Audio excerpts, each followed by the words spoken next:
Bonjour peuple de Dieu, c'est le pasteur Jérémie, aussi connu sous le nom de pasteur Loïc. Nous voulons écouter la parole de Dieu pour la semaine, mais avant tout nous allons commencer par une parole de prière. Alors en signe de révérence à notre Père Céleste, à notre Dieu, nous allons prier ensemble. Père éternel, Dieu de gloire, Dieu de merveille, Dieu de prodige, Dieu tout-puissant, toi qui ne changes pas, qui règne au-dessus de toutes choses, qui n'a pas de pareil sur la terre et dans les cieux, le seul et véritable Dieu, le Dieu amour, le Dieu de compassion, de miséricorde, le Dieu tout-puissant. Reçois la gloire, l'honneur, la majesté, la louange et la magnificence. Sois exalté à toi, le roi des rois, le Seigneur des seigneurs. Nous venons encore en ce jour te dire merci pour ces moments, pour nous permettre de nous recueillir une fois de plus dans ta présence. Merci pour tout ce que tu as prévu pour nous. Merci pour ta grâce, merci pour ta fidélité, merci pour ta faveur. Merci Seigneur mon Dieu Père pour ta compassion. Nous venons nous humilier au-devant de toi, implorant ta miséricorde, implorant ton pardon pour tout ce que nous avons pu faire, dire et penser, qui ne t'a pas honoré, glorifié, que tu nous sanctifies, Seigneur, par ton sang, corps, âme et esprit, l'air, l'atmosphère autour de nous, Seigneur, et que tu prennes le contrôle de toutes choses, Seigneur. Nous abandonnons totalement tes mains, que tout ce qui nous glorifie pour le nom de Jésus-Christ, tout ce qui s'élève contre la connaissance de ta parole, contre la connaissance de ta vérité, que cela soit neutralisé, paralysé, anéanti, éradiqué, chassé, dans les coups de l'enfer une fois pour toutes, au nom de Jésus-Christ. Seigneur, puisses-tu encore te révéler à nous, aller dans les profondeurs, Seigneur, de la connaissance, Seigneur, mon Dieu, Père, de tes principes. Merci encore de nous instruire. Merci, Seigneur, mon Dieu, Père, de te révéler à nous, Seigneur, mon Dieu, Père. Au nom de Jésus-Christ, reçois la gloire, reçois la majesté, reçois la louange. Ô toi, les rois des rois, le Seigneur des seigneurs, au nom de Jésus-Christ, venons ainsi de prier. Amen. Alors, nous voulons prendre notre lecture dans le livre de Marc, chapitre 5, versets 21 à 43. Alors nous lisons la parole de Dieu dans le livre de Marc, chapitre 5, versets 21 à 43, au nom de Jésus-Christ. Et quand Jésus passa de nouveau par bateau de l'autre côté de la rive, beaucoup de gens se rassemblèrent auprès de lui, et il était près de la mer. Et voici, vint l'un des chefs de la synagogue, Jairus de nom, et quand il le vit, il tomba à ses pieds et le supplia instamment, disant, « Ma petite fille est sur le point de mourir. Je te prie, viens lui imposer les mains afin qu'elle soit guérie, et elle vivra. » Et Jésus partit avec lui, et beaucoup de gens le suivirent et le pressèrent. Et une certaine femme qui avait une perte de sang pendant 12 ans et avait souffert beaucoup de choses, de beaucoup de médecins, et avait dépensé tout ce qu'elle avait, et n'était rien de mieux, mais plutôt empiré. Ayant entendu parler de Jésus, elle vint dans la foule par derrière et toucha son vêtement, car elle disait, je puis seulement toucher ses vêtements, je serai guéri. Et aussitôt, la fontaine de son sang s'assécha, et elle sentit dans son corps qu'elle était guérie de ce fléau. Et Jésus, sachant tout de suite en lui qu'une vertu était sortie de lui, se retourna vers la foule et dit, « Qui a touché mes vêtements ?» Et ses disciples lui dirent, « Tu vois la multitude qui te presse et tu dis, qui m'a touché ?» Et il regarda autour de lui pour voir celle qui avait fait cette chose. Mais la femme, craignant et tremblant, sachant ce qui était fait en elle, vint et se prosterna devant lui et lui dit toute la vérité. Et il lui dit, « Ma fille, ta foi t'a guérie, va en paix et sois guéri de ton mal. » Quand il parlait encore, survinrent de chez le chef de la synagogue des gens qui dirent, « Ta fille est morte, pourquoi importuner davantage le maître ?» Dès que Jésus entendit la parole qui fut prononcée, il dit au chef de la synagogue, « N'aie pas peur, crois seulement. » Et il ne laissa personne le suivre, sauf Pierre, Jacques et Jean, le frère de Jacques. Et ils arrivèrent à la maison du chef de la synagogue et vit le tumulte et ceux qui pleuraient et se lamentaient beaucoup.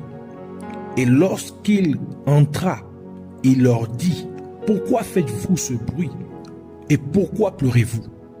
L'enfant n'est pas morte, mais elle dort. Et il se moquait de lui. Mais quand il les eut tous mis dehors, il prit le père et la mère de l'enfant et ceux qui étaient avec lui, et il entra là où l'enfant était couché.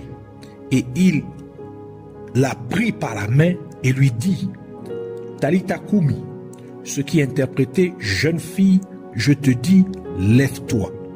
Et aussitôt, la jeune fille se leva et marcha, car elle était âgée de 12 ans. Et ils furent dans un grand étonnement, et il leur recommanda fermement que personne ne le sache. Puis il ordonna qu'on donne quelque chose à manger à la jeune fille. Que le Seigneur bénisse sa parole, qu'elle vienne pleine de grâce, de gloire, de vérité, de profondeur, de révélation et de vie au nom de Jésus-Christ. Amen. Alors le Seigneur voudrait nous entretenir aujourd'hui sur le titre « Je te dis, lève-toi ». Alors aujourd'hui nous parlons « Je te dis, lève-toi ».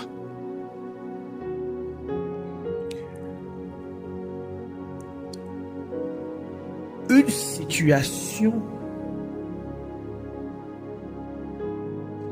est un ensemble de conditions ou de circonstances. Et il faut apprendre à parler à vos situations. Une situation est un ensemble de conditions ou de circonstances dans lesquelles vous pouvez vous trouver. Vos situations sont donc pertinentes aux choses que vous faites dans la vie ou à des choses que vous ne faites pas dans la vie. Cela signifie que la situation dans laquelle vous pouvez vous trouver, est le résultat de quelque chose que vous avez peut-être fait ou de quelque chose que vous n'avez peut-être pas fait. Si votre situation est la conséquence soit de votre activité ou de votre inactivité, cela implique que vous êtes en quelque sorte le créateur ou l'initiateur ou l'instigateur de votre situation, qu'elle soit bonne ou mauvaise. Avec cette compréhension à l'esprit, il est donc important que vous vous efforciez de faire en sorte que la situation dans laquelle vous vous trouvez soit bonne. Vous devez donc apprendre à changer le cours de votre situation en parlant à votre situation. Car la parole de Dieu dit dans Proverbe 18, verset 21, « La mort et la vie sont au pouvoir de la langue, et ceux qui l'aiment en mangeront le fruit. » Cela signifie qu'il y a du pouvoir sur votre langue. Les mots qui sortent de votre bouche ont la capacité de produire la mort ou la vie. Les mots que vous prononcez peuvent créer le mal ou le bien. Les mots que vous prononcez peuvent soit provoquer de bonnes choses, soit provoquer de mauvaises choses. C'est pourquoi vous devez faire très attention à ce que vous vous apprêtez à dire, car ce que vous dites peut produire une bonne situation dans votre vie, ou cela peut provoquer le contraire. Ce que vous dites peut faire passer votre situation d'une mauvaise à une bonne, ou la faire passer de bonne à mauvaise. C'est pourquoi le livre de Proverbes déclare dans Proverbes chapitre 18 verset 20, dit, le ventre d'un homme sera rassasié du fruit de sa bouche, et avec le produit de ses lèvres, il sera rempli. Proverbes 13 verset 2 ajoute pour dire, l'homme mangera du bien par le fruit de sa bouche, mais l'âme des transgresseurs mangera de la violence. Et Jésus-Christ complète pour dire, dans Matthieu chapitre 12 verset 37, car par tes paroles tu seras justifié, et par tes paroles tu seras condamné. Et parfois, vous devez garder le silence pour que votre situation passe de mauvaise à bonne. C'est pourquoi il est aussi important de savoir quand il faut parler et quand il faut se taire. C'est pour cette raison que la parole de Dieu déclare dans Jacques chapitre 1 verset 19 pour dire, ainsi mes frères bien-aimés, que chaque homme soit prompt à écouter, lent à parler, lent à la colère. Ecclésiaste chapitre 5 verset 2 ajoute pour dire, ne te presse pas d'ouvrir la bouche et que ton cœur ne se hâte pas d'exprimer une parole devant Dieu, car Dieu est au ciel et toi sur la terre. Que tes paroles soient donc peu nombreuses. Quand votre parole peut soit apporter la mort ou la vie,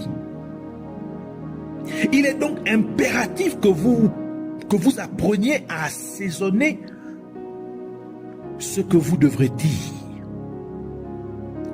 afin que cela puisse être attrayant pour le type de résultat que vous aimeriez voir. D'où la parole de Dieu dit dans Proverbe 18 verset 4, les paroles de la bouche d'un homme sont comme des eaux profondes, et la source de la sagesse comme un ruisseau qui jaillit.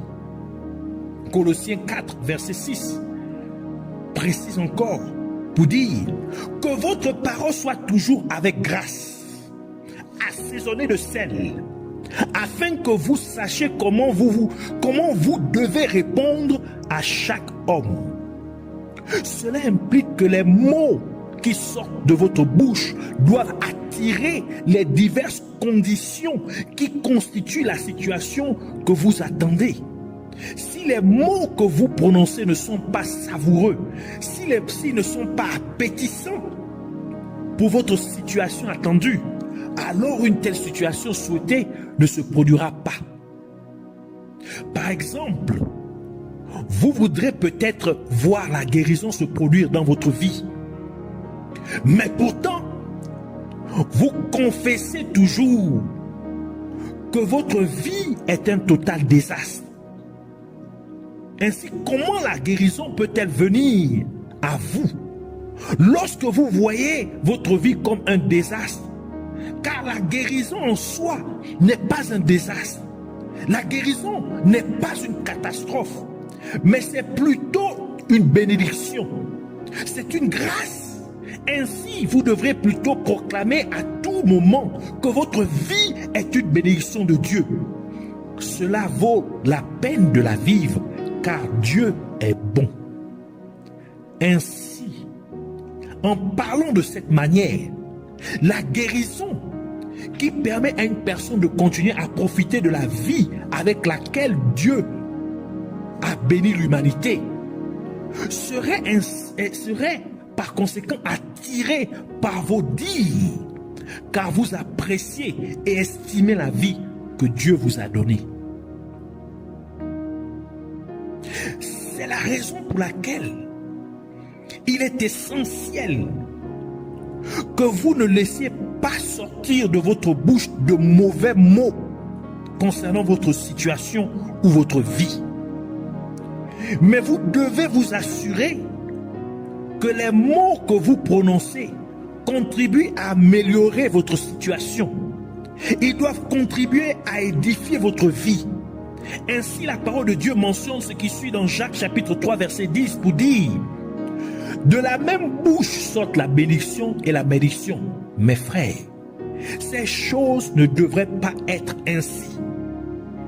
Et le livre d'Éphésiens ajoute pour dire, dans Éphésiens chapitre 4, versets 29 à 30, ne laissez aucune parole mauvaise sortir de votre bouche, mais celle qui est bonne à l'usage de l'édification, afin qu'elle puisse apporter la grâce aux auditeurs.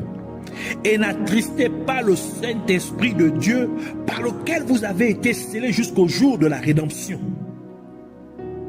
Ainsi, les paroles que vous prononcez devraient vous apporter la grâce. Elles devraient vous édifier. Elles devraient construire votre foi. Les paroles que vous prononcez ne doivent pas attrister l'Esprit de Dieu qui habite en vous. Car chaque fois que vous parlez d'une mauvaise manière, cela attriste le Saint-Esprit. Ce même Esprit de Dieu qui a la capacité de rendre vos paroles manifestes de la même manière qu'il le fit lorsque Dieu créa toutes choses au commencement. Et pour que vous puissiez faire en sorte que les mots qui sortent de votre bouche soient constructifs pour votre vie ou pour transformer votre situation de manière positive, vous devez garder votre cœur à l'abri de tout mal. Parce que votre bouche parle à partir de ce que contient votre cœur. Donc si votre cœur est rempli de mauvaises semences, vous diriez alors du mal. Ce qui entraînerait ainsi votre situation à tirer le malheur ou le mal. Mais si votre cœur est rempli de bonnes choses, ce qui sortira de votre bouche sera bon. Ainsi votre situation attirerait des changements positifs. Par exemple, si votre cœur est rempli de pensées de découragement, vous diriez très probablement des choses telles que « je n'y arriverai jamais, c'est fini pour moi ». C'est pourquoi Jésus-Christ a dit dans Matthieu 12, verset 34, en réprimant les Juifs, il dit « race de vipères, comment pourriez-vous dire de bonnes choses, méchants comme vous êtes, comme vous l'êtes? Car c'est de l'abondance du cœur que la bouche parle. Il est donc crucial que vous prêtiez une très grande attention à ce qui entre dans votre cœur, en vous assurant de filtrer toute semence mauvaise de ce que vous lisez, entendez et regardez. Tel que le dit le livre de Proverbes, Proverbe 4, verset 23. Garde ton cœur plus que toute autre chose, car de lui sont les issues de la vie. Par conséquent, de la même manière que Jésus ne permit à aucune personne de le suivre, à l'exception de Jairus et de 3 de ses disciples, après que quelqu'un soit venu et eut parlé de la mort de la fille de Jairus, vous devez donc également vous débarrasser de tout ou de toute personne qui parle de la mort de votre bénédiction, parce qu'ils sont un obstacle à votre foi. Il y a des gens qui pensent que votre situation est finie. Vous n'avez donc plus besoin de déranger Dieu. Vous devez vous débarrasser de ce genre de personnes. Lorsqu'une telle situation se produit, où les gens parlent ou confessent la mort de votre bénédiction, vous devez vous motiver pour garder votre foi vivante, comme Jésus le fit avec Jairus, en lui disant « N'aie pas peur, crois seulement ». Ainsi faites de même et parlez-vous vous-même et dites « Dieu est avec moi, je ne crains rien, car si Dieu est pour moi, qui sera contre moi ?» Dites que 1000 tombent à mon côté et 10 000 à ma droite, je ne serai pas atteint. Dites, dans toutes ces choses, je suis plus que vainqueur par celui qui m'a aimé. Oui, je suis plus que vainqueur par Jésus-Christ qui m'a aimé. Dites, Christ en moi, l'espérance de la gloire. Parlez-vous encore et dites,